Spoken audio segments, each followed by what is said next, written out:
नाव रवींद्र शिंदे आणि सातारा डिस्ट्रिक्टमधून आहे, मान तालुक्यातून, खेड्यातून. आईवडील शेती करत होते. खूप वर्ष झाली या इंडस्ट्रीमध्ये काम करतोय एका कंपनीमध्ये आणि जी खूप मल्टीनॅशनल लेवलला नंबर 1ला आहे आज देखील. मुद्दा हा होता की तुम्हाला माझ्या घरात किती इन्कम येतो किंवा माझ्या डाउनलाईनमध्ये किती इन्कम येतो. 4 वर्षापूर्वी आम्ही डिसाईड केलं, निर्णय घेतला. पहिल्या महिन्यामध्ये ग्राउंड केलं होतं, दुसऱ्या महिन्यामध्ये युनिव्हर्सल काउंट केलं, 4 महिन्यामध्ये DCD केलं, ओके, 12 महिन्यामध्ये DUCD पण केलं, 15 महिन्यामध्ये C क्लास मर्सिडीज आणि जीप कंपास एका दिवशी 1 करोडची आम्ही परचेस केलेली. त्यानंतर जर्नी खूप सारी जर बघितलं तर पहिल्या 4 महिन्यामध्ये फक्त 100 नवीन डायरेक्टर अभाव बनवले, ज्यांचा पहिल्या महिन्याचा चेक 22,500 पासून 3,65,000 होता पहिल्या 4 महिन्यामध्ये. मला हे सांगायचे की वेस्टेज व्यवसाय चालतो नाही, पळतो. जुगती है दुनिया झुकाने वाला चाहिए, चलता है वेस्टेज चलाने वाला चाहिए. ले जाते हैं लोग DUCD, ले जाने वाला चाहिए. लोक नक्कीच करू शकतात, फक्त तुम्हाला करायची इच्छा असायला पाहिजे. बिझनेस सिंपल आहे, का करायचा डिसाईड करायला पाहिजे. अशी लोक तुम्हाला मला ट्रेड करायला तयार आहे. मी ह्या मताचा माणूस आहे, तुम्हाला अप्लायची गरज नाही. जर बलवानी बाबा, सचिन सर एवढं अफलातून ट्रेनिंग देत असतील, इतकं जबरदस्त एफर्ट्स घेत असतील, तर खरंच तुम्हाला सांगतो की थँक्यू गॉड की आमच्या लाईफमध्ये वेस्टेज आलं. कारण जी तुम्हाला पण अपॉर्च्युनिटी आहे, जर सुदैवानं तुमचं अपलाईन उद्या नसेल तर तुमच्यासाठी वेस्टेज सगळं काय करायला तयार आहे. तुमच्यात ती धमक असायला पाहिजे. कुणासाठी पण अपलाईनची गरज असायलाच नाही पाहिजे. इतकं सुपर डुपर वेस्टेजचं कल्चर आणि एज्युकेशन आहे, ज्याचा बेनिफिट ज्या पण व्यक्तीने घेतलाय त्याची गाडी अगदी सुसाट वाढत आहे आणि पळत आहे. बरोबर. बाकी खूप साऱ्या गोष्टी, खूप सारे लोक फॉरेनला, आता आम्ही स्वित्झर्लंडला गेलो होतो, आता नाही गेलो. आता पुढच्या ट्रिपला आम्ही एक फॅमिली, कारण विथ फॅमिली आम्ही 7-8 जण आमच्या फॅमिलीतनं स्वित्झर्लंडला गेलो होतो काही वर्षापूर्वी.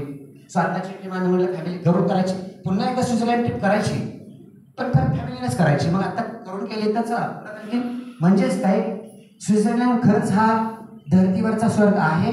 तो वारंवार वारंवार वारंवार बघायला पाहिजे. मी या मताचा माणूस आहे. तुम्ही जर का म्हणजे वेस्टेजमध्ये आलाय आणि स्वित्झर्लंड न बघता जर का गेला तर ते तुमचं दुर्दैव. आणि खूप सारे लोक आत्महत्या जे करतात ना इकडं काही दुष्काळी भागात, तर त्यांना माझं हे सांगणं आहे की सगळं विका आणि स्वित्झर्लंडमध्ये जाऊन आत्महत्या करा, इथं करू नका. जन्माला आलाय बघा, खूप साऱ्या लोकांचा हेलपाटा वाया जातो. माझं म्हणणं आहे की हेलपाटा वाया घालू नका, जिंदगी ना मिलेगी दोबारा. मैं सिंपल सांगेन कि फर्क को कौन जमाना उड़ान देखता है, जमीन पर बैठ के क्या आसमान देखता है. मिला है वेस्टेज तो इसकी हिफाजत तो कर, संभल कर चल. नहीं, DUCD चेक के देख, VMC में जाके देख, तुम्हें सारा जमान देखता है. मी खरंच थँक्यू करेन की वेस्टेज मॅनेजमेंटला आणि असे ट्रेनर, असे आपले अपलाईन म्हणा, मेंटर म्हणा, यांना ऑलवेज अवेलेबल सगळ्या गोष्टींसाठी असतात. काही विचारा, काही सांगा, तुम्ही कोण आहात, काय आहात, कुणी बघत नाही. खरंच तुम्हाला सांगतो की तुम्ही लकी आहात की तुम्ही वेस्टेजमध्ये आहात. बाकी अपलाईन कोण, टीम कोण, त्याची काय फरक नाही पडते. तुम्हाला करायची इच्छा असेल तर कुणीही करू शकतं, एवढं सिंपल आहे. तुमची चिंता तुम्हाला सगळ्या ड्रीमला फुलफिल करायला मदत करेल.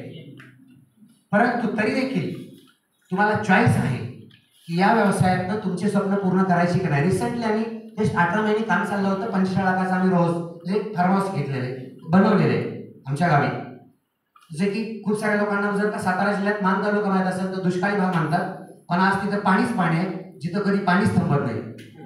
ओके, चारी बाजूला डोंगर आहे. परवा मागच्या महिन्यात पवन सरांनी व्हिडिओ पण तुम्हाला टाकला असेल, कोणाकोणाला बघितला असेल किंवा युट्यूबवरती असेल. सो विचार करा की तुम्ही तुमच्या गावी पाहिजे असं फार्म हाऊस बनवू शकता. खूप सारे लोक म्हणायचे की दुष्काळी भागात पाणी प्यायला नाही, कसं काय, इकडे टँकरनं पाणी काही वर्षापूर्वी, तिकडे जायला रस्ते नव्हते, पण आज आमच्या फार्म हाऊस पर्यंत अगदीच मर्सिडीज जाते. ओके, सगळे रस्ते चकाचक आहेत. ते गडकरींना म्हणा किंवा मोदींना म्हणा, तुम्ही कोणाला म्हणा, पण हे फक्त पॉसिबल आहे वेस्टेजमुळे. खरंच सांग, असे विचारलं ना सचिन त्यांनी की काय काय सांगू शकता. अख्खा दिवस नॉनस्टॉप बोलू शकतो की वेस्टेज किती बेस्ट आहे आणि का करायला पाहिजे. एका दिवसात माहिती सांगून होत नाही एखाद्या माणसाला की तू वेस्टेजच का करायला पाहिजे. 3-4 दिवस लागतात मिनिमम. याचा अर्थ तुम्ही समजू शकता की खरंच वेस्टेज किती बेस्ट आहे. पण हे मनापासून वाटलं पाहिजे ओके, तर तुमच्यासाठी हे सगळं काही होऊ शकतं. So thank you so much. Thank you.